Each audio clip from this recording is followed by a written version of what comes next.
ఓం నమో వెంకటేశాయ. ధ్యాన కాల భాసురా మానజాల కాతరా గోవింద గోవింద. సమాధి కాల గోచర సమధిగమ్య హృచ్చరా గోవింద గోవింద. ఖవాయురూపం ఖగరాజవాహనం ఘనాఘనాభం ఘనచిత్సుఖాద్వయం ఛలేనహీనం ఛవిమంతమీడే ఝషాదిరూపం ఝషకే తుమారణం అని మహాయోగేశ్వరేశ్వరుడైన శ్రీ వెంకటేశ్వర స్వామి వారి పాదాలను ఆశ్రయిస్తూ పతంజలి మహర్షి గారు రచించిన యోగ సూత్రాల ఆధారంగా యోగ దర్శనాన్ని అధ్యయనం చేసే సత్కార్యక్రమాన్ని ఈ సాయంకాల వేళ మనం ప్రారంభించుకుందాము. ప్రారంభములో ఆచార్యుల వారితో కలిసి ప్రార్థనా శ్లోకాలను పఠించుకుందాము. ఈ కార్యక్రమానికి నిర్విఘ్న సమాప్తిని సాధిద్దాము. ఓం నమో నారాయణాయ. శ్రీ గురు ప్రార్థనా. గురుర్బ్రహ్మా గురుర్విష్ణు గురుర్దేవో మహేశ్వరః. గురుః సాక్షాత్ పరం బ్రహ్మ తస్మై శ్రీ గురవే నమః. శ్రీనివాస ప్రార్థనా. భాస్వచ్చంద్రసమేయదీయనయనే భార్యా యదీయా రమా. యస్మాత్ విశ్వసృడప్యభూద్యమికులం యధ్యానయుక్తం సదా. నాథో యో జగతాం నగేంద్రదుహితుః నాథోపి యద్భక్తిమాన్. తాతో యో మదనస్య యో దురితః తం వెంకటేశం భజే. పతంజలి ప్రార్థనా. చిత్తస్య వృత్తిమనురుధ్య సుసాధనాభిః జీవః సమాధిమధిగచ్చతి యన్మతేన. యోగాస్తథా వసుమితా అధియోగశాస్త్రం యేనాశ్రితా మమ పతంజలయే నమోస్మై. నమో హిరణ్యగర్భాదిభ్యః యోగ విద్యా సంప్రదాయకర్తృభ్యః వంశర్షిభ్యః నమో మహద్భ్యః నమో గురుభ్యః. శ్రీ గురుభ్యో నమః. ధ్యానం ఈ పదం మనకు చాలా పరిచితమైనటువంటి పదమే. కానీ దీని అర్థం మీద అవగాహన మాత్రం కొద్దిగా ఇంకా కావలసి ఉంది.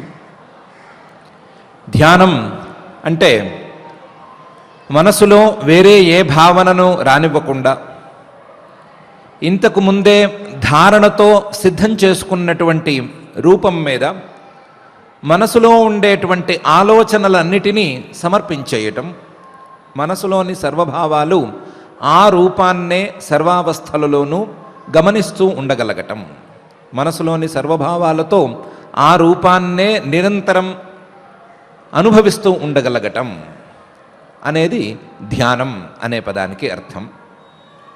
ఈ అర్థాన్నే మహర్షి గారి దృష్టిలో ఉంచుకుని ముందు ధారణతో ఒక రూపాన్ని నిర్ణయించుకున్న తర్వాత ధారణతో ఒక రూపం మీద మనస్సును స్థిరపరచటం అనేది అలవాటు చేసుకున్న తర్వాత ఆ స్థిరపరచదలుచుకున్నటువంటి రూపం మీద మనసులోని ప్రత్యయ ప్రవాహాలను పారేట్లు చేయటం అనేదాన్ని ధ్యానం అని పిలుస్తారు అని మనకు సెలవిచ్చారు. ధ్యానం యొక్క లక్షణాన్ని నిర్వచించి చూపించారు. ఇలాంటి ధ్యానాలే గనక చేయగలిగినట్లయితే, ఇలాంటి ధ్యానాలను సాధించగలిగినట్లయితే మానవుడు అందుకోలేని ఫలం ఏమీ ఉండదు. అన్ని రకాల ఫలితాలను, కోరుకున్నటువంటి ఫలితాలను, కోరుకోలేనటువంటి ఫలితాలను అన్నిటినీ అందుకోగలడు అని మనకు ఎన్నో ఉదాహరణలు తెలియచేస్తున్నాయి. అందులో సోమశర్మ గారు అనేటువంటి మహానుభావుడి యొక్క ఉదాహరణ చాలా గొప్ప ఉదాహరణ. ఈ సోమశర్మ గారు మనం ఇంతకుముందు చెప్పుకున్న ప్రహ్లాదుడి పూర్వజన్మలో ఉన్న సోమశర్మ గారు కాదు, ఈయన వేరే సోమశర్మ గారు, పేరు సమానం.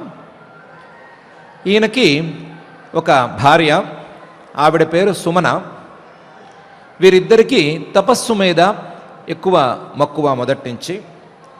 ఆ మక్కువతో ఒకసారి తీవ్రమైనటువంటి తపస్సు చేయాలి అని నిర్ణయించుకున్నారు. నిర్ణయించుకుని దానికి అనువైన చోటుకి ఇద్దరు వెళ్ళారు. సోమశర్మ గారు కూర్చుని తపస్సు చేసుకుంటున్నాడు. తపస్సు చేసుకుంటుంటే ఈ సుమన గారు, ఈ పతివ్రత సుమన గారు ఆయనకు కావలసినటువంటి సపర్యలన్నిటినీ చేస్తోంది. ఆయనకి శుశ్రూషలు చేస్తూ పక్కనే ఉంది. సోమశర్మ గారి తపస్సుకు విఘ్నాలను ఏర్పరచటానికి ఈసారి దేవేంద్రుడో మరొకరో రాలేదు. సాక్షాత్తు శ్రీమన్ మహావిష్ణువే పూనుకున్నాడు. ఈయన తపస్సును పరీక్షించాల్సిందే అని అనుకున్నాడు. మొదలు కాస్తంత చిన్న చిన్న జంతువుల్ని పంపించాడు. పాములు, తేళ్ళు లాంటి వాటిని పంపించాడు. వాటికి సోమశర్మ గారేం లొంగలేదు. ఆ పాములు, తేళ్లని లాంటి వాటిని పక్కన ఉన్న సుమన గారే లాగేస్తోంది. కాబట్టి ఇవి లాభం లేదనుకున్నాడు. కొంచెం పెద్ద స్థాయి జంతువుల్ని పంపించాడు. వాటిని కూడా ఈ దంపతులిద్దరూ లెక్క చేయలేదు. మహామేఘాలను రప్పించి కుంభవృష్టిని కురిసేట్టు చూశారు. ఈ దంపతులేమీ లెక్క చేయలేదు. ఎన్నెన్నో పరీక్షలు పెట్టారు. ఎన్నెన్నో పరీక్షలు పెట్టగా వేటిని లెక్క చేయకుండా ఇద్దరు తపస్సులోనే మునిగి ఉన్నారు. చివరికి ఒక సింహాన్ని పంపించాడు శ్రీమన్ మహావిష్ణువు. ఆ సింహం చాలా పెద్ద సింహం. నోరు తెరిస్తే చూసేవారికి భయంకరంగా ఉంది. దానికి తోడు దాని గాండ్రింపు లేదా దాని గర్జన చాలా గట్టిగా ఉంది. దూర ప్రాంతాలకు కూడా వినిపించేట్లుగా ఉంది. ఆ సింహం వచ్చి ఒక్కసారి ఈ సోమశర్మ గారి చెవుల్లో ఒక్కసారి గర్జించింది. ఒక్కసారి శబ్దం చేసింది, పెద్ద ఎత్తున శబ్దం చేసింది. అంతవరకు ఓర్పుతో తపస్సు చేసుకుంటున్నవాడు కూడా ఈ సింహం గర్జనకి ఒక్కసారి పాపం కదిలిపోయాడు. ఆయన కదిలిపోయి లేచి కళ్ళు తెరిచి ఒక్కసారి చూశాడు. చూస్తే ఎదురుకుండా భయంకరమైన సింహం ఉంది. ఏం చేయాలి ఈ సింహాన్ని తప్పించుకోవాలంటే అని ఒక్క క్షణం ఆలోచించాడు. ఆలోచించి సింహాలకి వాటికి మనకు భయం ఎందుకు, మనకు నరసింహుడు ఉన్నాడు కదా, ఆయన్ని ఆశ్రయిస్తే సరి అని కళ్ళు మూసుకుని ఒక్కసారి ఆ శ్రీమన్ మహావిష్ణువు యొక్క నరసింహ స్వరూపాన్ని ధ్యానించాడు. ఒక్క క్షణం పాటు ధ్యానించాడు. ఆ ధ్యానించటంతో ఆ ధ్యాన మహిమ వలన ఈ భక్తుణ్ణి పరీక్షించదలుచుకుని సింహాన్ని పంపించినటువంటి శ్రీమన్ మహావిష్ణువే ఒక్క క్షణంలో కరిగిపోయి ఈ సింహాన్ని కాస్త తప్పించేసేసి తనే శాంతమైన రూపంలో ఎదురుకుండా వచ్చాడు, నుంచున్నాడు. వచ్చాడు, కళ్ళు తెరవమన్నాడు. ఈయన సోమశర్మ గారు కళ్ళు తెరిచాడు. కళ్ళు తెరిచి సుమన ఎక్కడున్నావు, స్వామి వచ్చాడు, దర్శనం చేసుకోరా అని పిలిచాడు. ఆవిడ కూడా వచ్చింది. ఇద్దరూ కలిసి నమస్కారం చేశారు. నమస్కారం చేసి తర్వాత వాళ్ళు ఏదో కోరుకోవలసినటువంటి కోరికలేవో కోరుకున్నారు. దాన్ని పరమాత్మ తీర్చేస్తానని మాట ఇచ్చాడు. ఇది పద్మపురాణంలో ధ్యాన మాహాత్మ్యాన్ని తెలియచెప్పటానికి చెప్పినటువంటి ఒక కథ. ఏ రూపాన్నైతే ధ్యానిస్తారో ఆ రూపం ద్వారా కలగవలసిన, ఆ రూపం ద్వారా పొందవలసినటువంటి లాభాలను పొందుతారు. ఆ రూపం ద్వారా పొందవలసినటువంటి అభయాన్ని కూడా పొందుతారు అని చెప్పటానికి ఈ నరసింహ స్వామి ధ్యానాన్ని అక్కడ చెప్పారు. ఇందులో మరొక అంశం కూడా ఇమిడ్చి మరీ చెప్పారు. ధ్యానం చేసింది లేదా తపస్సు చేసింది సోమశర్మ గారు, కానీ సాక్షాత్కరించింది మాత్రం సోమశర్మ గారికి, ఆయన భార్య సుమన గారికి, ఇద్దరికీ సాక్షాత్కరించాడు. ధ్యానం ఈయన చేస్తే సాక్షాత్కారం ఆవిడికి ఎలా వచ్చింది, తపస్సు ఈయన చేస్తే ఆవిడికి సాక్షాత్కారం ఎలా వచ్చింది, ఆవిడ ఎలా చూడగలిగింది అనే ప్రశ్నకు సమాధానాన్ని మనల్నే వెతుక్కోమన్నారు. ధ్యానం లాంటి సత్కర్మలు చేయటం మాత్రమే కాదు, ధ్యానం లాంటి సత్సాధనలకు సహకరించే వారికి కూడా స్వామి ధ్యానంతో సంతృప్తి చెందినంతగా సంతృప్తి చెంది వారికి కూడా మంచి ఫలితాలను ఇస్తాడు అని చెప్పటానికి తార్కాణంగా దీన్ని ఉపయోగించుకోమని చెప్పారు. ధ్యానం చేయటం మాత్రమే కాదు, ధ్యానం లాంటి సత్సాధనలను చేసేవారికి సహాయం చేయటం కూడా అంతటి ఫలితాలను ఇస్తుంది అనే అంశాన్ని కూడా తెలుసుకోమని ఈ కథ ద్వారా మనకు బోధించారు. ఇలాంటి ధ్యానానికి సంబంధించినటువంటి ఉదాహరణలు కోకొల్లలుగా మనకు పురాణాలలో లభిస్తాయి. కోకొల్లలు, అందులో దీని తర్వాతే చెప్పినటువంటి అంగమహారాజు గారి కథ కూడా సుమారుగా ఇలాగే ఉంది. ఆయన కూడా ఇలాగే తపస్సు చేద్దామని కూర్చున్నాడు. ఆయనకి రకరకాల పరీక్షలు ఎదురైతే ఆయన కూడా భయపడ్డాడు. మధ్యలో ఒకసారి భయపడి ఆ భయాన్ని పోగొట్టుకోవటానికి నరసింహస్వామిని ఒకసారి ధ్యానించాడు. ఆ ధ్యాన బలంతో ఆ భయాలన్నీ పోవటం మాత్రమే కాకుండా స్వామే సాక్షాత్తుగా ఎదురుగా వచ్చి నుంచున్నప్పుడు నీకేం కావాలి అని అడిగిన తర్వాత ఆయన నాకు మంచి పుత్రుడు కావాలి అని కోరుకున్నాడు. దానికి తగినట్లుగా వేణుడు అనేటువంటి పుత్రుడు పుట్టాడు అని కూడా ఒక కథ ఉంది. ఇలాంటి ధ్యానానికి, ధ్యాన మహిమకు, ధ్యానానికి సహాయం చేసేవారికి కలిగేటువంటి ఫలితాలకు సంబంధించినటువంటి ఉదాహరణలు కోకొల్లలుగా ఉన్నాయి. కాబట్టి అలాంటి ఉదాహరణలన్నింటినీ జాగ్రత్తగా చూసుకునైనా సరే, ధ్యానం యొక్క లక్షణాన్ని అర్థం చేసుకునైనా సరే, ఎలాగైనా సరే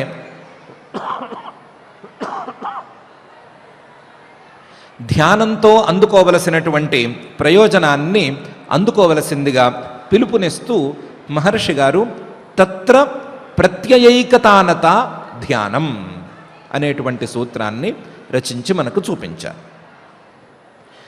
తత్ర ఆ స్వరూపం మీద, ఏ స్వరూపం మీదనైతే ధారణ ద్వారా ఒక ఏకాగ్రతను సాధించాడో, ఏ స్వరూపాన్నైతే ధారణ ద్వారా తన మనసులో గీసుకున్నాడో, ఏ స్వరూపాన్నైతే ధారణ ద్వారా తన మనసులో ముద్రపడేటట్లు చేసుకున్నాడో, అటువంటి స్వరూపం మీద ప్రత్యయాలను నిరంతరం, అటువంటి స్వరూపం మీద ఆలోచనలను సతతం ఎల్లప్పుడూ ఉండేటట్లు చూసుకోవటం అనేది ధ్యానం అవుతుంది.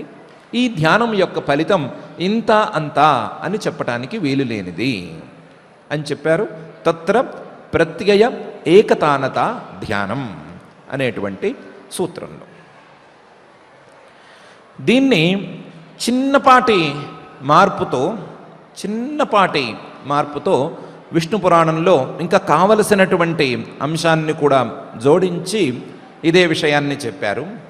తద్రూప ప్రత్యయైకాగ్ర్య సంతతిశ్చాన్య నిస్పృహ తద్ధ్యానం ప్రథమైరంగై షడ్భిర్నిష్పాద్యతే పునః అని.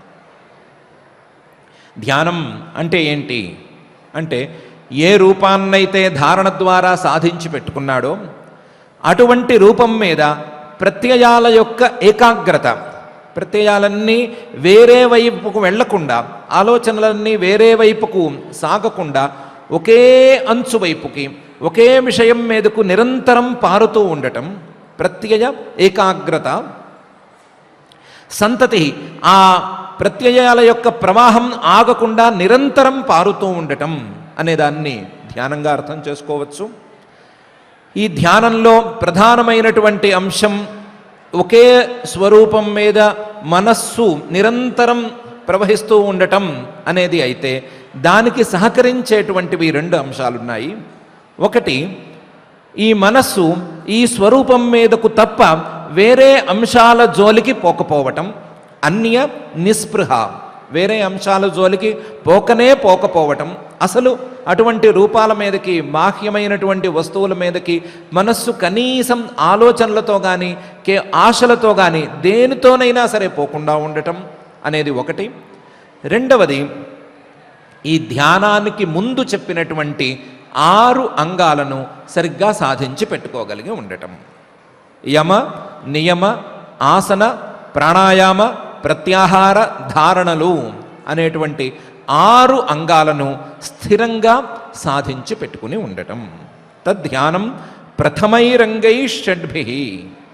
ఈ 6 అంగాలు సవ్యంగా ఉన్నప్పుడు మాత్రమే ఈ ధ్యానం అనేది కుదురుతుంది. నిష్పాద్యతే పునః. ఈ 6 అంగాలు ప్రధానంగా లేకపోయినట్లయితే, అలాగే ఇతర విషయాల మీద ఆలోచన లేకుండా ఉండటం అనే అంశాన్ని గనక సాధించుకోలేకపోయినట్లయితే ధ్యానం అనేది కుదరనే కుదరదు. ధ్యానం ఒక వస్తువు మీద, ఒక స్వరూపం మీద మనస్సును ప్రవాహంగా నిరంతరం పారిస్తూ ఉండటం అనేది అయితే, ఇతర విషయాల మీదకు పోనివ్వకుండా ఉండటం, దానికి తగినట్లుగా యమనియమాసన ప్రాణాయామ ప్రత్యాహార ధారణలను సాధించి పెట్టుకోవటం అనేటువంటి 2 అంశాలు వీటికి సహకరిస్తాయి. ఆ సహకరించినప్పుడు మాత్రమే ఈ ధ్యానం కుదురుతుంది. సహకరించినప్పుడు వచ్చేది మాత్రమే ధ్యానం అవుతుంది, లేకపోతే అది ధ్యానం కాదు అనే అంశాన్ని మనకు పురాణ వాక్యం బోధిస్తోంది. ఆ పురాణ వాక్యం బోధించినటువంటి అంశాన్నే మహర్షి గారు క్రమంగా నిరూపణ చేసుకుంటూ వచ్చారు. మొదలు 6 అంగాల గురించి చెప్పారు. 6 అంగాల గురించి చెప్పిన తరువాత ఈ ధ్యానం అనేటువంటి అంశాన్ని తెర మీదకు తీసుకువచ్చారు.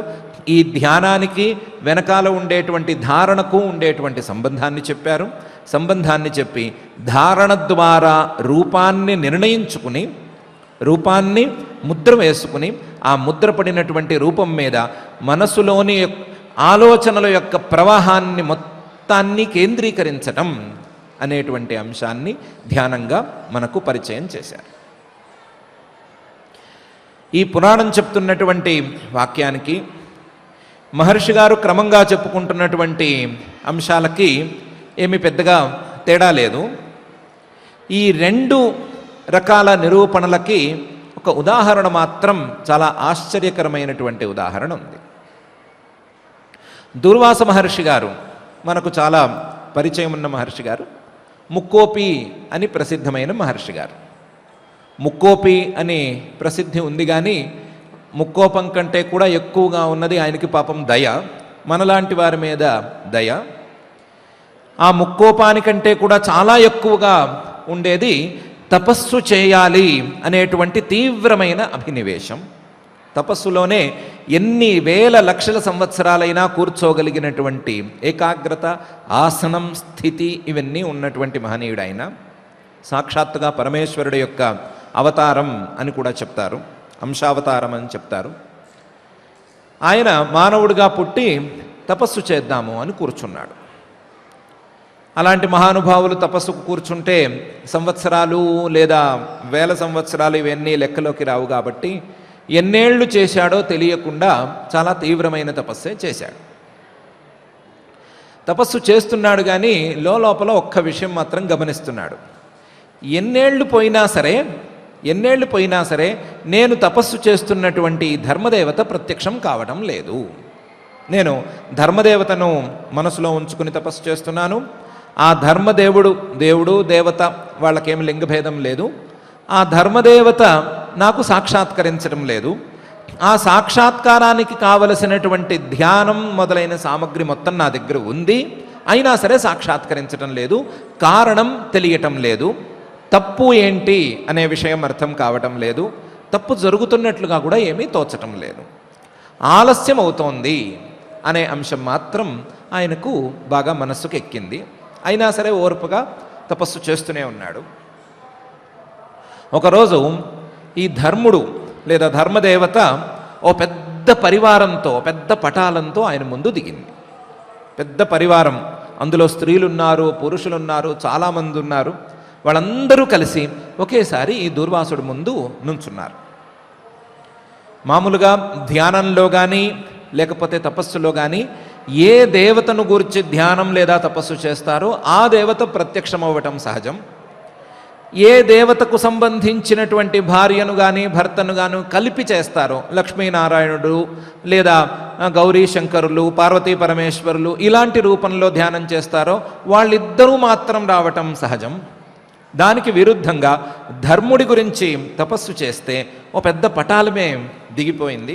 ఆ పటాలంలో వాళ్ళందరూ కూడా చేతిలో రకరకాల ఆయుధాలు లేదా ఆభరణాలు ఇవన్నీ ధరించి చాలా కలర్ఫుల్గా ఎదుర్కొండా నుంచుని ఉన్నారు. వీళ్ళందరినీ చూసిన తర్వాత దుర్వాస మహర్షి గారికి కాస్త కోపం వచ్చింది. కోపం ధర్ముడి మీద వచ్చింది, ఆలస్యంగా వచ్చినందుకు. రెండోది, ఆలస్యంగా వచ్చినవాడు ఒక్కడే రాకుండా పెద్ద పరివారాన్ని కూడా తెచ్చాడు అని ఇంకొక కోపం కూడా వచ్చింది.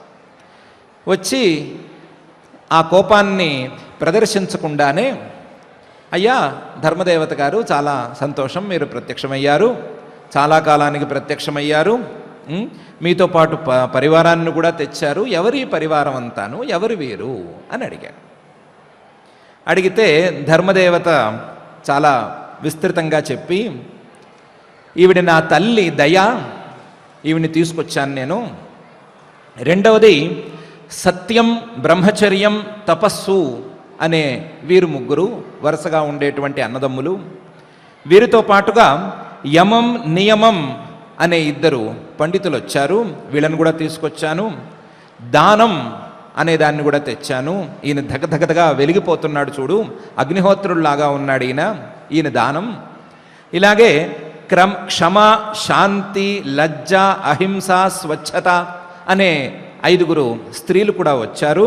వీరితో పాటు బుద్ధి, ప్రజ్ఞ, దయ, శ్రద్ధ, మేధ, సత్కృతి, శాంతి, పంచయజ్ఞాలు, సాంగ వేదాలు వీరందరూ కూడా వచ్చారు. వీరందరితో కలిసి నేను నీ దగ్గరికి వచ్చాను అని చెప్పాడు. చెబితే దూర్వాస మహర్షి గారికి ఎంతసేపటికి పరివారం లిస్టు చెప్తున్నాడు, నేను అడిగిన దానికి సరిగ్గా సమాధానం మాత్రం చెప్పటం లేదు.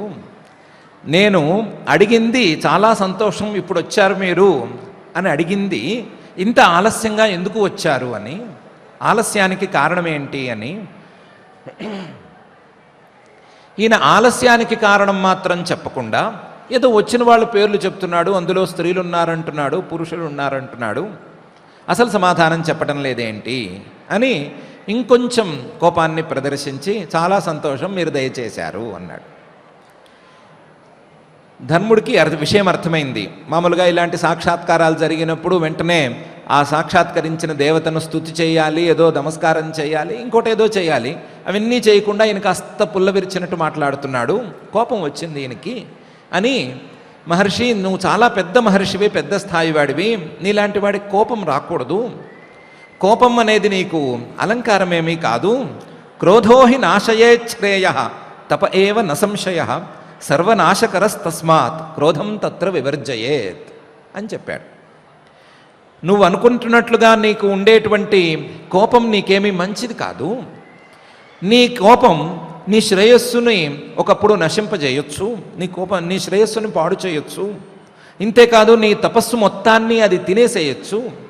అందువలన ఈ కోపాన్ని నమ్మద్దు, కోపంతో నాతో మాట్లాడద్దు. నీకు రావాల్సిన ఫలితాలు ఏమున్నాయో అవి అందుకో తొందరగా, వాటి గురించి ఆలోచించుకో. అంతే తప్ప నేను ఆలస్యంగా వచ్చానని అదని ఇదని కోపం పెట్టుకోవద్దు, కోపంతో మాట్లాడద్దు అని చెప్పాడు. చెప్తే కొంచెం మహర్షి గారు శాంతించారు. కోపం పనికిరాదు అని పెద్ద మనిషి చెప్తుంటే కోపం ఎందుకు వస్తుంది, అందుకని కొంచెం శాంతించి, సరే బాగానే ఉంది, నిన్ను నేను సాక్షాత్కరింపజేసుకోవాలి అని తపస్సు చేస్తే నువ్వెంత పెద్ద పటాలంతో దిగావు కదా, ఎవరు వీళ్ళందరూ, పేర్లైతే చెప్పావు, ఎందుకు వీళ్ళని తీసుకొచ్చావు, రూల్ ప్రకారం నువ్వు ఒక్కడవే కదా రావాలి, వీళ్ళందరూ ఎందుకు వచ్చారు అని అడిగాడు. అడిగితే ధర్ముడు వాళ్ళందరినీ ఒక్కొక్కళ్ళని విడివిడిగా చూపించి పరిచయం చేస్తూ ఓ మాట చెప్పాడు. బ్రహ్మచర్యం అని మొదటి సోదరుణ్ణి చూపించాను కదా, ఈయన చేతిలో దండం పట్టుకుని ఉంటాడు, సర్వతేజ సమన్వితునుడు, ప్రసన్నంగా ఉంటాడు. ఈయన్ని నువ్వు ఇంతకు ముందు ఉపాసన చేశావు కాబట్టి ఉపాసన చేసినటువంటి బ్రహ్మచర్యం యొక్క దేవతను నీ ముందు తీసుకొచ్చి చూపిస్తున్నాను. అలాగే నువ్వు సత్యాన్ని ఉపాసన చేశావు, సత్యం యొక్క రూపం, సత్యం గనక దేవతా రూపాన్ని ధరిస్తే ఎట్లా ఉంటుందో నీకు తెలియచెప్పటానికి ఆయన్ని కూడా తీసుకొచ్చాను. ఆయన కపిల వర్ణంలో ఉంటాడు, పింగళాక్షుడు, అలాగే దివ్య తేజోమంతుడు, చాలా వెలిగిపోతూ ఉంటాడు. వెలిగిపోతూ ఉన్నా సరే కాస్తంత నల్లగా ఉంటాడు. నల్లగా ఉండటంతో పాటుగా ఆయన కళ్ళు కాస్త కొంచెం తేనె రంగులో ఉంటాయి. అలాంటి రూపంలో ఈ సత్యదేవత ఉంటాడు, సత్యానికి అధిష్టాన దేవత ఉంటాడు. ఆయన్ను కూడా నువ్వు ఇంతకుముందు ఉపాసన చేశావు కాబట్టి ఆయన్ని తీసుకొచ్చి నీకు చూపిస్తున్నాను. అట్లాగే తపస్సు అనే మూడో సోదరుడు, ఈయన భగభగభగ మండిపోతూ ఉంటాడు, దివ్య ప్రకాశంతో ఉంటాడు, ఎప్పుడు చూసినా ఏదో ఒక జ్వాల ఉన్నట్లు ఉంటాడు. ఈయన్ని కూడా నువ్వు ఉపాసన చేసావు కాబట్టి ఈయన్ని తెచ్చి చూపిస్తున్నాను. దమం అనేటువంటి ఒక గుణం, ఆ గుణాన్ని నువ్వు ఉపాసన చేశావు.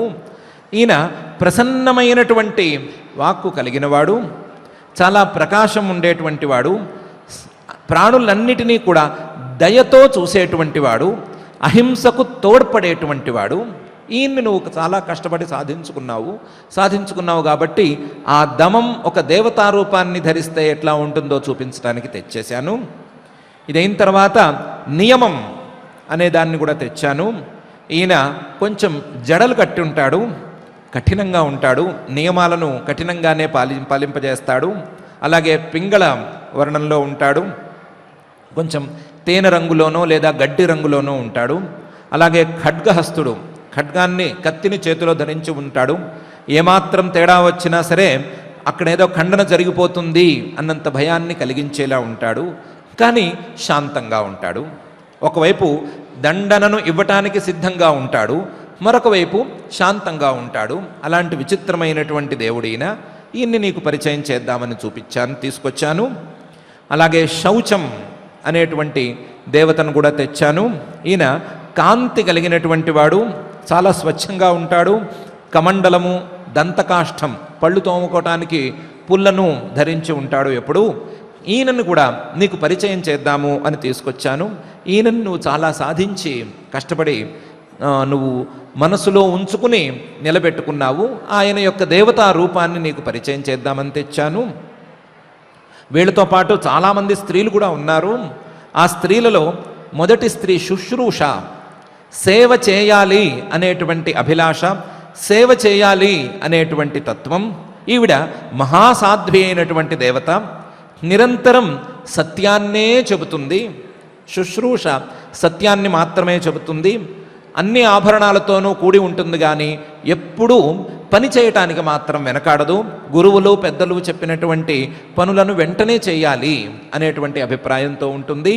ఈవిడని నీకు పరిచయం చేద్దామని తీసుకొచ్చాను. గౌరీ అని ఇంకొక అంగదేవత, ఆవిడ్ని కూడా తెచ్చాను. ధీరంగా ఉంటుంది, ధైర్యాన్ని ప్రదర్శిస్తుంది, ధైర్యాన్ని ప్రసాదిస్తుంది, చాలా ప్రసన్నంగా ఉంటుంది, కానీ లోపల చాలా కఠినంగా ఉంటుంది. అట్లాంటి దేవత, ఈవిడ్ని కూడా తీసుకొచ్చాను. ధాత్రి, ఈవిడ చిరునవ్వు మొహాన్లో ఎప్పుడూ ఉండేటట్టు చూస్తుంది, మొహంలో ఎప్పుడూ చిరునవ్వు ఉండేటట్లుగానే చూస్తుంది. మొహాన్ని వెరవెరబోయేటట్లు లేదా ముటముటలాడించేటట్లు ఉంచదు. చిరునవ్వు ఉండేటట్లుగా చూసుకోవటానికి కూడా ఓ దేవత ఉంది. ఆ దేవతను కూడా నీకు పరిచయం చేద్దామని తెచ్చాను. క్షమ అని ఇంకొక దేవత, ఈవిడ చాలా అందమైన దేవత. ఆవిడ కళ్ళు చాలా బాగుంటాయి, అలాగే ఆవిడ యొక్క లక్షణాలు బాగుంటాయి, ఆవిడలో ఉండేటువంటి గుణాలు బాగుంటాయి, ఆవిడ మీద ఉండేటువంటి ఆభరణాలు కూడా చాలా అందంగా ఉంటాయి. చూస్తేనే చాలా ప్రశాంతత కలిగేటువంటి దేవత. ఈవిడ్ని కూడా తీసుకొచ్చాను. ఈవిడ కాక శాంతి అని ఇంకొక దేవత, శాంతరూపిణి. ఈవిడ పరమశాంతంగా ఉంటుంది, ఎప్పుడూ ఒక నిలకడతో ఉంటుంది, కదలికలు ఈవిడికి ఉండవు. ఇటు చాంచల్యం అనేది ఈవిడిలో కనిపించదు. ఎన్నో మంగళమైనటువంటి ఫలితాలను ఇస్తుంది. జ్ఞానం దాకా మనిషిని తీసుకువెళుతుంది. ఈవిడ్ని కూడా నువ్వు చాలా ఉపాసన చేశావు. ఈవిడ్ని నీకు చూపిద్దామని తెచ్చాను. ఈవిడి కాక అహింస అని ఇంకో మహాదేవత ఉంది. ఈవిడేంటంటే ముందు మితభాషిణి, చాలా తక్కువ మాట్లాడుతుంది. ఎందుకంటే అహింస అనేటువంటి అంశానికి మరొక రూపం సత్యం అని చెప్తారు కాబట్టి ఆ సత్యంలో ప్రధానమైనటువంటి మితభాషణం ఈవిడికి ఉంది. ఎక్కువ వాగే వాళ్ళకి అబద్ధాలు చెప్పవలసినటువంటి అవసరం ఎక్కువ వస్తుంది. అలా కాకుండా పరిమితంగా మాట్లాడే వాళ్ళకి అసత్యాల యొక్క ప్రసక్తి తగ్గిపోతూ ఉంటుంది. అలాంటి మితభాషణం ద్వారా సత్యాన్ని మానవుల్లో నిలబెడుతుంది ఈవిడ. అలాగే ఓర్పును ఈవిడే కలిగిస్తుంది. కాస్త నల్లగా శ్యామలంగా ఉంటుంది, అదే సమయంలో పద్మాసనంలో ఉంటుంది. ఈ దేవతను కూడా నీకు పరిచయం చేద్దామని తెచ్చాను. అలాగే తపస్విని లేదా తపస్సు అనే దేవత, ఈవిడ బంగారు వర్ణంలో మెరిసిపోతూ ఉంటుంది, చాలా ప్రసన్నంగా ఉంటుంది. ఎప్పుడు జ్ఞానం కావాలి, జ్ఞానం కావాలి అని పరితపిస్తూ ఉంటుంది, పరితపించేటట్లు చేస్తూ ఉంటుంది. ఈవిడ్ని కూడా నీ ఉపాసనా ఫలితంగానే తీసుకొచ్చి చూపించాను. అలాగే శ్రద్ధ అనే ఇంకో దేవత ఉంది, చాలా పరిశుద్ధమైనటువంటి దేవత. ఆవిడ యొక్క స్వరూపం కావచ్చు, ఆవిడ ఆభరణాలు కావచ్చు, ఏం చూసినా సరే చాలా శుద్ధంగా కనిపిస్తాయి, ఒక మనస్సుకు ఆహ్లాదాన్ని కలిగింపజేస్తాయి. అటువంటి దేవత, ఆవిడ్ని కూడా నీకు తీసుకొచ్చాను పరిచయం చేద్దామని. ఇది కాక లోకమాత అనేటువంటి దేవతను కూడా తెచ్చాను. మేధ అని మరొక దేవత, ఈవిడ కీర్తిని కలిగిస్తుంది. అలాగే గౌర శుద్ధమైనటువంటి వర్ణం కలిగింది, తెల్లగా ఉంటుంది. ఈ మేధను కూడా నీ యొక్క ఉపాసనా ఫలితంగానే తీసుకొచ్చి చూపిస్తున్నాను. అలాగే మనస్విని అని మరొక దేవత, తెల్లని దేవత. ఈవిడ చంద్రుడిలాగా వెన్నెలను నిరంతరం ప్రసాదింపజేస్తుంది, చల్లని మనస్సుతో ఉంటుంది. చల్లని మనస్సును ఎలా తెచ్చుకోవాలి అని బోధిస్తుంది. ఈ దేవతను కూడా నీకు పరిచయం చేయడానికి తెచ్చాను. ప్రజ్ఞ అని మరొక దేవత, ఈవిడ ఎప్పుడు చేతిలో పుస్తకాన్ని ధరించి ఉంటుంది.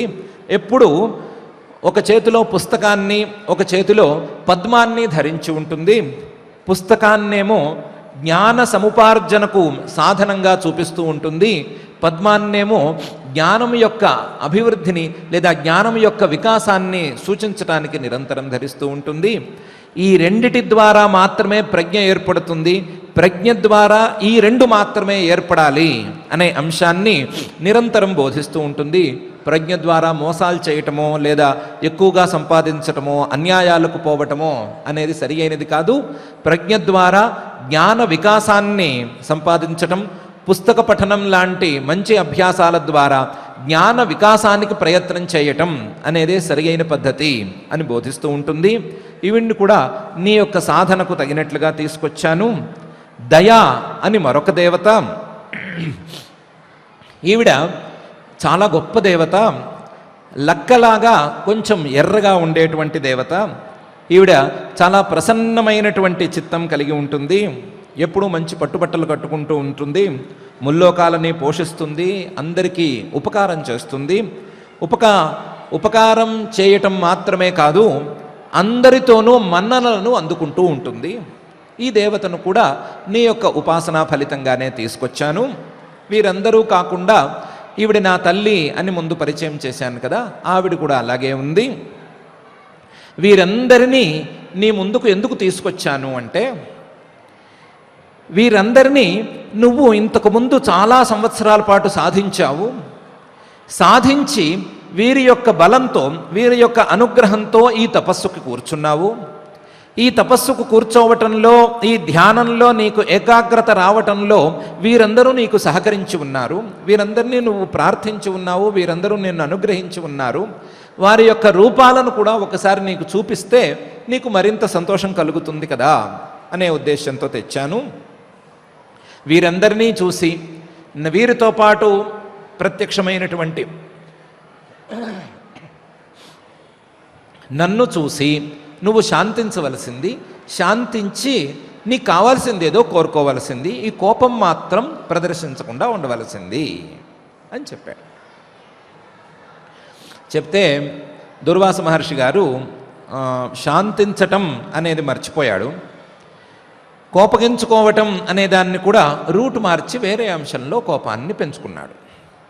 ఆయన ఏమనుకున్నాడు అనేశాడు ధర్ముడితోనే, నేను తపస్సు చేసింది నాకేదో ఫలితం అందాలి అనే ఉద్దేశంతో కాదు కదా, ఈ ధ్యానానికి కూర్చున్నది లేదా ధ్యానంలో నిన్ను ధ్యానించింది ఇవన్నీ కూడా కేవలం నాకేదో ఫలితం రావాలి, నేనేదో పెరగాలి అనే ఆశతో కానే కాదు కదా. నాలాంటి వాడు కూర్చుని ధ్యానం చేస్తే, ఏకాగ్రతతో గనక తపస్సు చేస్తే వెంటనే దేవతలు ప్రత్యక్షం అవుతారు అనే అంశాన్ని సాధారణ మానవులకు చూపించటానికే కదా, ప్రాక్టికల్గా చూపించటానికే కదా నేను కూర్చుంది. అట్లాంటిది నువ్వు నేను కూర్చుంటే ఏ తప్పు చేయకపోయినా సరే ఆలస్యం చేశావు అంటే నేను అనుకున్న పని ఎలా సాధిస్తాను? మానవులు, భూలోకంలో ఉండేటువంటి మానవులు ఎంత ఫాస్ట్గా ఉన్నారో నీకేమన్నా తెలుసా? వీళ్ళు ఇంట్లో వంటలు చేసుకోవటం మానేశారు. అది బద్ధకంతో కాదు, తొందరగా అయిపోవాలి అని. ఇంట్లో వంట చేయాలి అంటే చాలాసేపు పడుతుంది. ఎంత హైలో పెట్టినా గ్యాస్ని కానీ లేదా ఎలక్ట్రిక్ కుక్కర్ని కానీ ఎంత పెట్టినా సరే అవ్వటం లేదు వాళ్ళకి. అందుకని ఇంట్లో వంటలు చేసుకోవటం మానేశారు. మానేసి బయటకి రెస్టారెంట్స్కి వెళ్ళటం మొదలుపెట్టారు. అక్కడ వాడు ఒక పలకో బలపం లాంటిది తీసుకుని మీకేం కావాలి సార్ అని రాసుకుంటున్నాడు.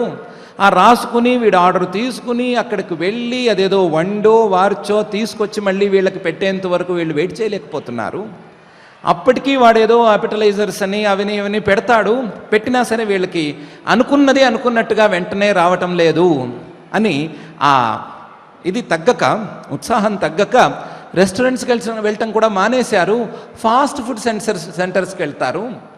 అక్కడ వాడు ఏది పెడితే తినేస్తారు పాపం.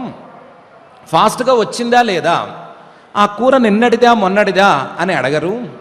ఇంత తొందరగా ఉన్నట్టుండి నీ కూర ఎలా వచ్చిందిరా అని అడగరు. ఇంత తొందరగా ఉన్నట్టుండి నేను అడిగింది ఎలా తయారు చేసావురా, ఇది ఇంతకు ముందే సగం కాల్చి అట్టి పెట్టుకుని ఇప్పుడు ఊరికనే అలా వేయించిస్తున్నావా, లేకపోతే ఇప్పటికిప్పుడు తయారు చేసావా, అలాంటి ప్రశ్నలు ఏమీ వేయరు. ఎక్కడ తింటున్నాం, మనం తినే చోట ఇంతకుముందు ఎవరైనా తిన్నారా, కనీసం ఆ ఎంగిలి ప్రాంతాన్ని కనీసం తుడిచారా అని కూడా అడగరు. ఇచ్చారా, పెట్టుకున్నామా, తినేసామా, వెళ్ళిపోయామా అన్నట్లుంటారు. చెప్పులు విప్పరు, కూర్చోరు. కింద కూర్చోవటం సంగతి ఎప్పుడో మర్చిపోయారు. చెప్పులు కూడా విప్పరు, షూస్ విప్పరు. అలాగే నుంచుని ఎవరు తిన్నారో అని కూడా పట్టించుకోకుండా, వాడు ఎప్పుడు ఇచ్చాడు ఎప్పటిది ఇచ్చాడు అని కూడా పట్టించుకోకుండా ఫాస్ట్గా ఇచ్చింది తినేసి వెళ్ళిపోతున్నారు. అంత ఫాస్ట్గా ఉన్నారు. ఇలాగే అన్ని విషయాల్లోనూ ఉన్నారు.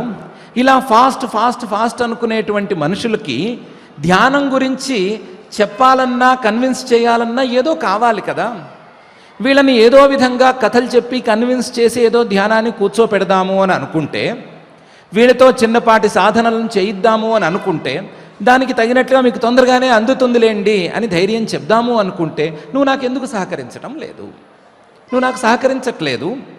నువ్వు వెంటనే గనక వచ్చినట్లయితే నేను చెప్పుకునే మనుషులకి ఇదే చెప్పుకునేవాడిని, మీ ఫాస్ట్ ఫుడ్ సెంటర్లో ఎంత వేగంగా మీరు ఆర్డర్ చేసింది దొరుకుతుందో అంత వేగంగా ఈ ధ్యానానికి ఫలితం దొరుకుతుంది. ఈ ధ్యానానికి వెంటనే ఆ దేవత సాక్షాత్కరిస్తుంది. మీరు ధ్యానంలో ఒక్క క్షణం దేవత మీద మనస్సును నిలబెట్టడం సరి, ఆ దేవత మీకు సాక్షాత్కరించటం సరి అని చెప్దామని అనుకుంటే, నువ్వు ఇంత ఆలస్యంగా వచ్చావు. ఎంత ఆలస్యంగా వచ్చావు? 1,00,000 సంవత్సరాలు పట్టింది, 1, 2 కాదు. ఈ మాట బయటికి చెప్పుకుంటే ఎంత ప్రమాదం. 1,00,000 సంవత్సరాలు అంటే విననే వినరు. 1,00,000 సంవత్సరం అంటే అసలు ఛాన్సే లేదంటారు. రోజుకు 5 నిమిషాల పాటు ఒకే సమయంలో మారకుండా కూర్చోమని చెప్తేనే సమయం లేదంటున్నారు. వీకెండ్స్లో అసలే లేదంటున్నారు. వీకెండ్స్లో రెస్ట్ అంటారు, వీక్ డేస్లో పని అంటారు. ఇలాంటి వాళ్ళకి చెప్పటానికి, కన్విన్స్ చేయటానికి ఒక ఉదాహరణ చేద్దాము అని నేను కూర్చుంటే, నువ్వు దాన్ని చెడగొట్టావు కాబట్టి, అది కూడా కారణం లేకుండా చెడగొట్టావు కాబట్టి, నీ మీద నాకు కోపం రావటం అనేది న్యాయం. నీ మీద నాకు కోపం రావటంలో తప్పు లేదు, అధర్మము లేదు.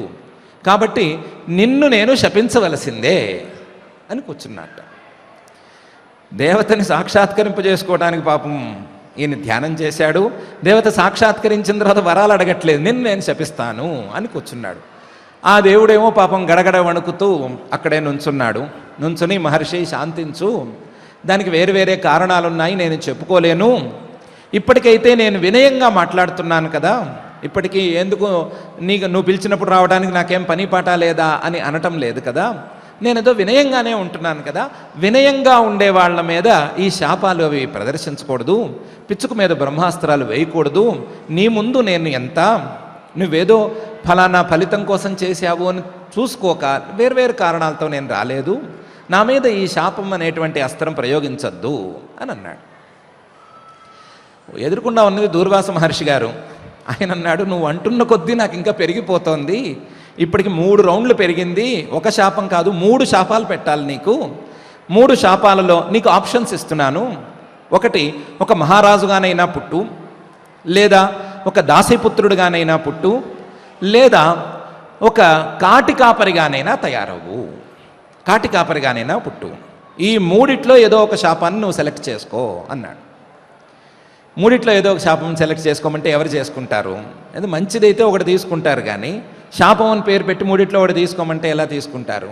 ఆయన ఇంకా కూడా ఇదేం పని మహర్షి, నేను ఇంత వినయంగా ఉన్నాను, నువ్వేమో నన్ను శాపం అంటున్నావు అని మరి ఇంకోసారి అన్నాడు. హత్యరి, నేను శాపాల్లో సెలెక్ట్ చేసుకోమంటే నువ్వు వినయం గురించి మాట్లాడతావు, నీ గొప్ప గురించి మాట్లాడతావా? నీకు మూడిట్లో ఒకటి కాదు, 3 కావాల్సిందే, పో, నిన్ను శపిస్తున్నాను, ఈ 3 నీకు దొరకవలసిందే అని శాపం పెట్టేశాట. ఆ శాపానికి ప్రతిఫలంగా పాపం ఒక జన్మలో యుధిష్ఠిరుడిగా, కుంతిపుత్రుడిగా ఇదే ధర్మదేవత జన్మించవలసి వచ్చింది. మరొక రూపంలో ఇంకొక శాపం కూడా తోడవ్వగా విదురుడిగా, దాసీపుత్రుడిగా జన్మించవలసి వచ్చింది. 3వ శాపం మాత్రం కాస్త అడ్జస్ట్ అయ్యి హరిశ్చంద్రుడు కాటి కాపరిగా ఉన్నప్పుడు ఈ ధర్మదేవత ఆ కాపరి రూపాన్ని ధరించవలసి వచ్చింది అని పద్మపురాణంలోని ఒక కథ మనకు చెప్తోంది. చాలా గహనమైనటువంటి డెప్త్ ఉన్నటువంటి కథ ఇది. మనం చాలా సరదాగా చెప్పుకున్నాం, కానీ ఒక సాధన ఫలించాలన్నా, ఒక సాధన తన ఫలితాలను ప్రదర్శించటం మొదలు పెట్టాలి అన్నా దాని వెనకాల ఎన్నో సాధనలు కలిసి ఉండాలి. ఆ సాధనలు పతంజలి మహర్షి గారి మాటలో చెప్పుకోవాలి అంటే యమ, నియమ, ఆసన, ప్రాణాయామ, ప్రత్యాహార ధారణలుగా ఉండాలి. యమాలు 5 ఉండాలి, నియమాలు 5 ఉండాలి, అలాగే ఆసనాలు ఎన్నైనా ఉండొచ్చు, ప్రాణాయామం 4 రకాలు, ప్రత్యాహారం 1 రకం, ధారణ 1 రకం. ఇన్ని కలగలిసి రావాలి, ఇన్ని కలిసి రావాలి. ఈ కలిసి వచ్చినప్పుడు మాత్రమే ఈ ధ్యానం లేదా తపస్సు అనేది కుదురుతుంది. కుదరటం అనేది ఒకసారి మొదలైతే, ఒకసారి అవి ఫలితాన్ని ఇవ్వటం మొదలైతే, ధ్యానం ద్వారా కోరిన దేవతను ప్రత్యక్షం చేసుకునేటువంటి స్థాయినే గనక సాధించగలిగినట్లయితే స్థాయి ఎంత పెరుగుతుంది అంటే, ఆ దేవత ద్వారా మనం ఏదో వరాలను పొందుతాము, వారేదో మనకు పారేస్తారు, విసిరేస్తారు, అవి తెచ్చుకుంటాము అనే స్థాయిని దాటి ఆ దేవతనే శపించగలిగినటువంటి, ఆ దేవతని శాసించగలిగినటువంటి, ఆ దేవతకే మార్గం చెప్పగలిగినటువంటి స్థాయికి చేరతారు. దుర్వాస మహర్షి గారు ధర్మదేవతని వరం ఏమీ అడగలేదు, ధర్మదేవత వరాలనిచ్చే పరిస్థితే లేదు, ఈ శాపం పుచ్చుకొని పారిపోయే పరిస్థితే వచ్చింది. ఇలాంటి పరిస్థితికి రావటానికి ధ్యానము లాంటి తపస్సులు తోడ్పడతాయి.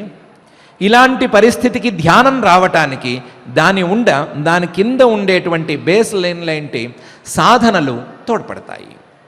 ఈ సాధనలతో కలిసినటువంటి ఈ ధ్యానం ద్వారా వచ్చినటువంటి బలం ఆ ధ్యానంలో ఉండేటువంటి దేవతను సాక్షాత్కరింపజేసుకోవటంలో చిన్నపాటి సందేహం కూడా అక్కర్లేదు. ఆ ధ్యానంలో ధ్యానించబడేటువంటి దేవత సాక్షాత్కరించి తీరుతుంది. సాక్షాత్కారం, ప్రత్యక్షం అనేది కలిగి తీరుతుంది. దాంట్లో ఏమాత్రం సందేహం అక్కర్లేదు. ఆ దేవత ప్రత్యక్షం అవ్వటం ద్వారా కలిగేటువంటి విషయంలో కూడా ఏ సందేహము అక్కర్లేదు. ఆ దేవత ద్వారా ఫలితాలను అందుకోవాలి అనేటువంటి నియమం కూడా లేదు.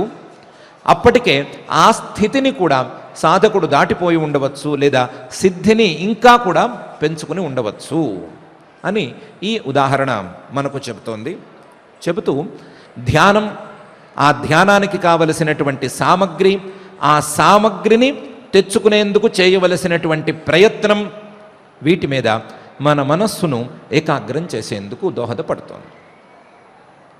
ఇలాంటి విషయాలను దృష్టిలో ఉంచుకునే మహర్షి గారు కూడా క్రమంగా యమాలను, నియమాలను చెప్పి వాటిని దృఢపరుచుకోమని సలహా ఇచ్చి, అవి దృఢపరుచుకున్న తరువాత వచ్చేటువంటి సిద్ధులను గురించి ప్రస్తావన చేసి, ఆసనాలను గురించి ఒకసారి నిరూపణ చేసి, ఆ ఆసనాల ద్వారా సాధించవలసినటువంటి ప్రాణాయామాలను 4 ప్రాణాయామాలను చెప్పి, వాటికి 2 ఫలితాలుంటాయి అని చెప్పి, ధారణాసుచ యోగ్యతా మనసః అని పైమెట్టు ఎక్కటానికి వీలు కలుగుతుంది అనే మాట చెప్పి, దానికి ప్రత్యాహారాన్ని జోడించి, ఆ ప్రత్యాహారానికి కూడా ఫలితాన్ని చెప్పి, ఆ ప్రత్యాహారం తరువాత సాధన సంపత్తి సమకూరిన తరువాత, సాధన సంపత్తి మొత్తం బాగా కుదురుకున్న తరువాత ధారణ అనేటువంటి ప్రధానమైన సాధనాన్ని చెప్పి, ఈ ధారణ ద్వారా మనసులో భగవంతుడికి సంబంధించిన ధ్యానానికి సంబంధించిన ఒక రూపాన్ని ముద్ర వేసుకోమని సలహా ఇచ్చి ఆ ముద్ర పడినటువంటి రూపం మీద ధ్యానాన్ని ప్రత్యయ ప్రవాహాన్ని పారేట్లు చేయమని మనకు సలహా ఇచ్చారు. అలా పారేట్లు చేస్తే మనస్సును నిరంతరాయంగా ఎప్పుడూ అదే స్వరూపం మీద ఉండేటట్లు గనక చూసుకోగలిగినట్లయితే ఏ పని చేస్తున్నా, ఏ పనిలో ఉన్నా, ఎలా ఉన్నా, ఏ అవస్థలో ఉన్నా, మెలకువలో ఉన్నా, నిద్రలో ఉన్నా, లేచి ఉన్నా, కూర్చుని ఉన్నా, తిరుగుతున్నా, పడుకున్నా, ఎలా ఉన్నా సరే అదే రూపాన్ని మనసులో ధ్యానించుకోగలగటం అనేది మానసిక శక్తి ద్వారా గనక సాధించినట్లయితే ఆ సాధనకు ఫలితం తప్పనిసరిగా ఉంటుంది. ఆ ధ్యానానికి ఫలితం తప్పనిసరిగా ఉంటుంది అనే అంశాన్ని సూచన చేస్తూ తత్ర ప్రత్యయైకతానత ధ్యానం అనేటువంటి సూత్రాన్ని మనకు పరిచయం చేస్తున్నారు. ధ్యానాన్ని గురించి మనలో ఇంకా ఆసక్తి రేగాలి అని, ప్రత్యయ ఏకతానత అంటే ఏమిటి అనేటువంటి అంశం మీద మనకి ఇంకా కూడా అవగాహన పెరగాలి అని, తత్ర అనే అంశం మీద ఎందుకు ఇంత ప్రాధాన్యం రావాలి అనే అంశం మీద మన ఆలోచనలు సాగాలి అని భావిస్తూ ఈ సూత్రాన్ని తత్ర ప్రత్యయ ఏకతానత ధ్యానం అనే తీరులో రచించి మనకు చూపిస్తున్నారు. ధ్యానం అనేది మనం అనుకున్నట్లుగా పరిచయం ఉన్న పదమే అయినప్పటికీ దీని యొక్క ఫలితం యొక్క అనంతత్వం మన మనసుకు సరిగ్గా రాలేదు. దీని ఫలితం మీద కంటే కూడా దీని యొక్క స్వరూపం మీద అవగాహన ఇంకా కూడా పెరగవలసి ఉంది. ఆ అవగాహనతో పాటుగా ఈ ధ్యానానికి కావలసినటువంటి సామగ్రిని సమకూర్చుకోవటంలో మనకు మరింత చాకచక్యం పెరగవలసి ఉంది. ఆ చాకచక్యాన్ని మనం కూడా పెంచుకుని మనం కూడా మొదటి 6 యోగాంగాలను క్రమంగా పరిపుష్టం చేసుకుంటూ వచ్చి 6 యోగాంగాలకు బలాన్ని క్రమక్రమంగా పెంచుకుంటూ వచ్చి ధారణ నిలబెట్టుకుని ఆ ధారణ ద్వారా ధ్యానాన్ని సాధించే స్థితికి ఎగబాకాలని ఆ మహాయోగేశ్వరేశ్వరుడైనటువంటి శ్రీ వెంకటేశ్వర స్వామి వారిని భక్తిగా ప్రార్థించుకుందాం. ఆ ప్రార్థనలో ఈ ధ్యాన ధారణల యొక్క విశేషాలన్నీ కూడా మన మనస్సుకు బాగా అవగతం అవ్వాలి అనే అంశాన్ని కూడా జోడించుకుందాం. ఈ ప్రార్థనతో ఈ రోజుకు పారాయణ కార్యక్రమాన్ని ప్రారంభించుకుందాం. ఓం నమో వెంకటేశాయ. పూజకోటి సమం స్తోత్రం, స్తోత్రకోటి సమో జపః, జపకోటి సమం ధ్యానం, ధ్యానకోటి సమోలయః. కోటి పూజలతో సమానమైనటువంటిది స్తోత్రమైతే అటువంటి కోటి స్తోత్రములతో సమానమైనటువంటిది జపము అని, అటువంటి కోటి జపములతో సమానమైనటువంటిది ధ్యానము అని ధ్యాన వైశిష్ట్యాన్ని గురించి చెప్పారు పెద్దలు. అటువంటి ధ్యానం యొక్క ఆవశ్యకత గురించి, అలాగే ధ్యాన ఆధారభూతంగా వివిధ పురాణాలలో నిగూఢంగా ఉన్నటువంటి తత్వాన్ని బోధించేటువంటి కథలను మన బుద్ధికి అందే విధంగా ఆచార్యులు చక్కగా ఇంతవరకు విశదీకరించారు. ఇలా ఆచార్యులు ఆనాడు గీతాచార్యుడిగా కూడా అర్జునునకు బోధించి ఎవరైతే ఇటువంటి పరమ రహస్యమైనటువంటి అద్భుతమైనటువంటి జ్ఞానాన్ని చక్కగా ఆలకిస్తారో, శ్రద్ధగా తెలుసుకుంటారో, యయిదం పరమం గుహ్యం మద్భక్తేష్వభిదాస్యతి భక్తిమయి పరాంకృత్వా మామే వైశ్యత్యసంశయ అని చెప్పినటువంటి అంశాలన్నిటినీ కూడా శ్రద్ధగా విని ఆచరించినట్లయితే చివరికి సిద్ధించవలసినటువంటి కైవల్యం కానీ, లేదా పతంజలి మహర్షి చెప్పినట్లుగా సమాధి స్థితి కూడా లభిస్తుంది అని గీతాచార్యుడిగా బోధించాడు. అటువంటి అద్భుతమైనటువంటి అధ్యాయాన్ని ఈనాడు మనం పారాయణ చేసుకోబోతూ ఉన్నాం. మోక్ష సన్యాస యోగంలో 51వ శ్లోకం నుంచి 78వ శ్లోకం వరకు నేడు పారాయణ చేసుకుంటూ ఉన్నాం. ఇటు గీతారహస్యాన్ని, అటు యోగతత్వాన్ని రెండిటినీ మనకు పరిపూర్ణంగా అందించమని ఆ దేవదేవుడైనటువంటి శ్రీనివాస పరబ్రహ్మని భక్తితో ప్రార్థిస్తూ మనందరం శ్రద్ధగా శ్రీకృష్ణ ప్రార్థన దగ్గర నుంచి మంగళాంతం వరకు పఠించి మంగళాంతంగా నేటి పారాయణ కార్యక్రమాన్ని పరిసమాప్తి చేసుకుందాం. శ్రీకృష్ణ ప్రార్థన. వసుదేవసుతం దేవం కంసచాణూరమర్దనం దేవకీ పరమానందం కృష్ణం వందే జగద్గురుం. శ్రీగీతా ప్రార్థనా సర్వోపనిషదో గావః దోగ్ధా గోపాలనందనః పార్థో వత్సః సుధీర్భోక్తా దుగ్ధం గీతామృతం మహత్. అథ శ్రీమద్భగవద్గీతాసు ఉపనిషత్సు బ్రహ్మ విద్యాయాం యోగశాస్త్రే శ్రీకృష్ణార్జున సంవాదే మోక్ష సన్యాస యోగే అష్టాదశాధ్యాయే శ్లోకాః. శ్రీభగవానువాచ బుద్ధ్యా విశుద్ధయా యుక్తః ధృత్యాత్మానం నియమ్య చ శబ్దాదీన్ విషయాన్ త్యక్త్వా రాగద్వేషౌ వ్యుదస్య చ వివిక్తిసేవీ లఘ్వాషీ యత వాక్కాయమానసః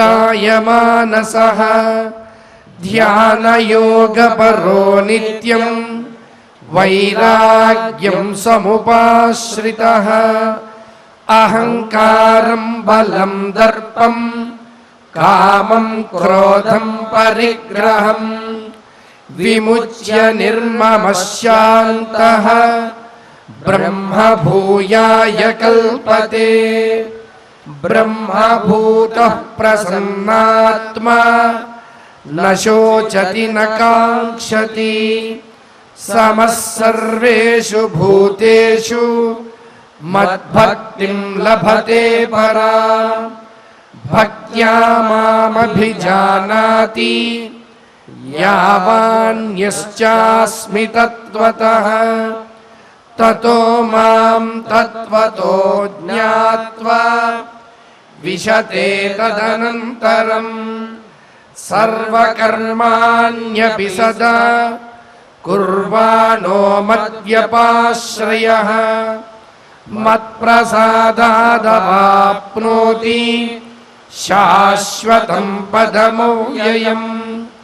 చేతసా సర్వకర్మాణి మయి సన్యస్య మత్పరః బుద్ధియోగముపాశ్రిత్య మచ్చిత్తః సతతం భవ.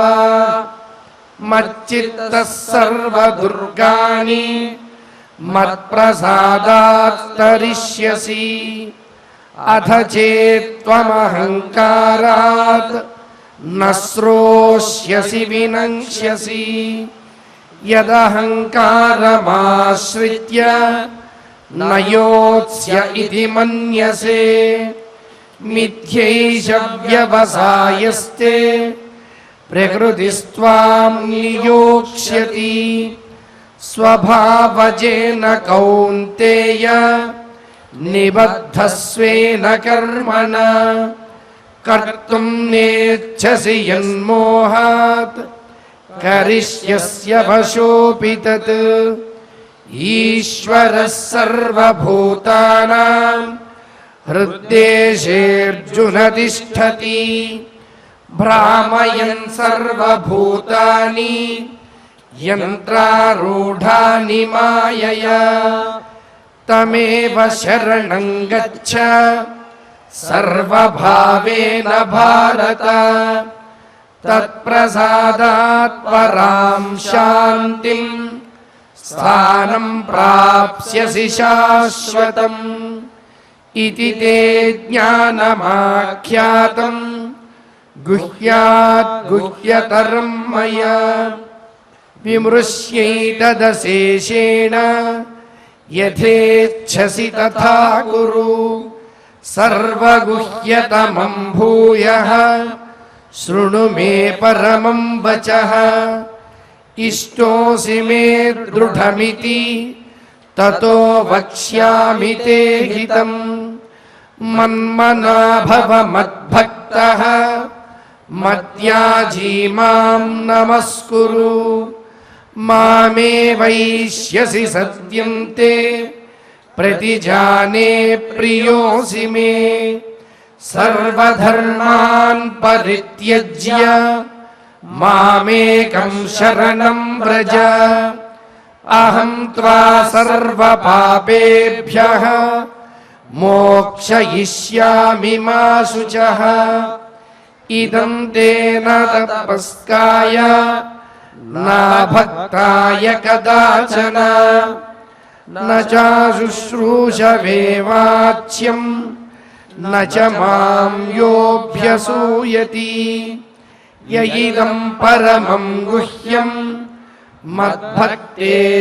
మద్భక్తేష్వభిదాస్యతి భక్తిం మయి పరాం కృత్వా మామే వైష్యత్య సంశయః న చ తస్మాన్ మనుష్యేషు కశ్చిన్మే ప్రియకృత్తమః భవితా న చ మే తస్మాత్ అన్యః ప్రియతరో భువి అధ్యేష్యతే చ ఇమం ధర్మ్యం సంవాదమావయోః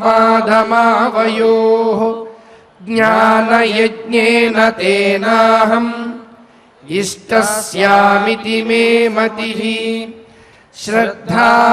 శ్రద్ధావాననసూయశ్చ శృణుయాదపి యో నరః సోపి ముక్తః శుభాన్ లోకాన్ ప్రాప్నుయాత్ పుణ్యకర్మణాం కశ్చిదేతచ్ఛ్రుతం పార్థ త్వయైకాగ్రేణ చేతసా కచ్చిదజ్ఞానసమ్మోహః ప్రణష్టస్తే ధనంజయః అర్జున ఉవాచ నష్టో మోహస్మృతిర్లబ్ధా త్వత్ప్రసాదాన్మయాచ్యుత స్థితోస్మి గతసందేహః కరిష్యే వచనం తవ సంజయ ఉవాచ ఇత్యహం వాసుదేవస్య పార్థస్య చ మహాత్మనః సంవాదమిమమశ్రౌషం అద్భుతం రోమహర్షణం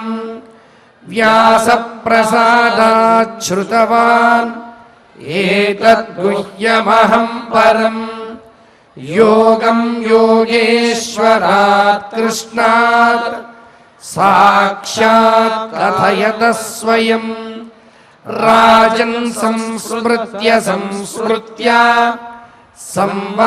సంవాదమిమమద్భుతం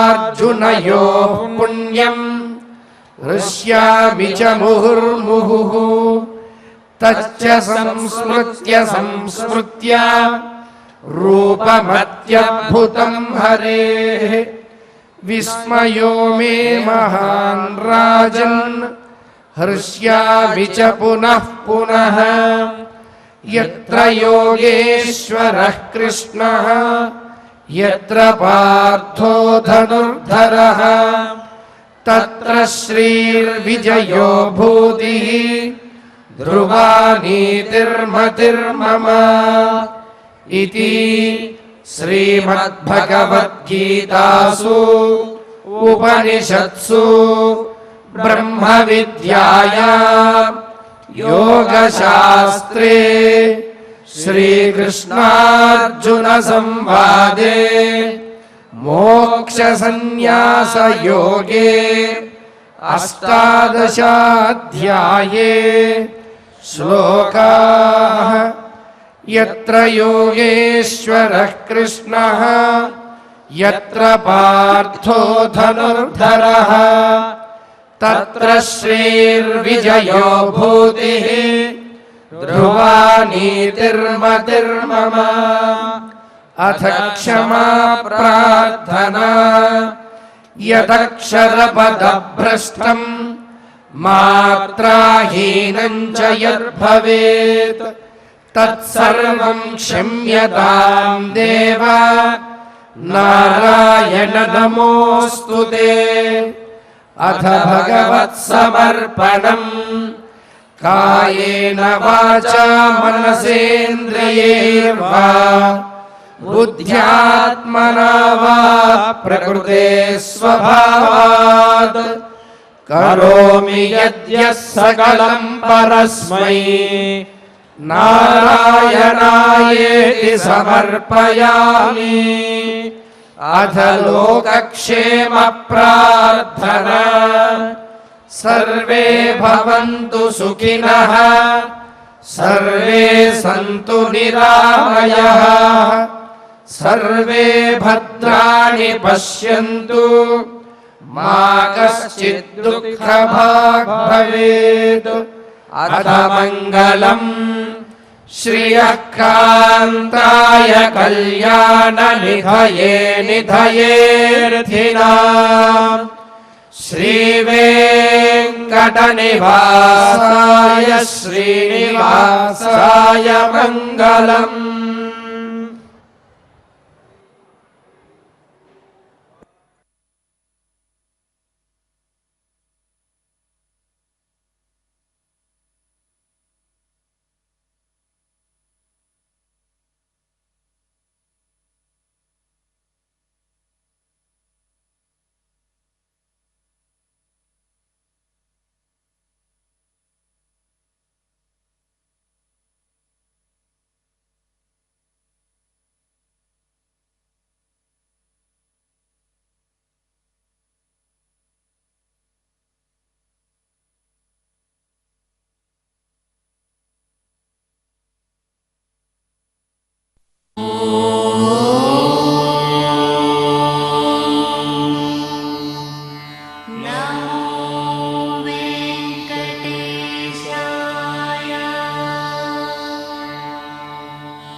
Oh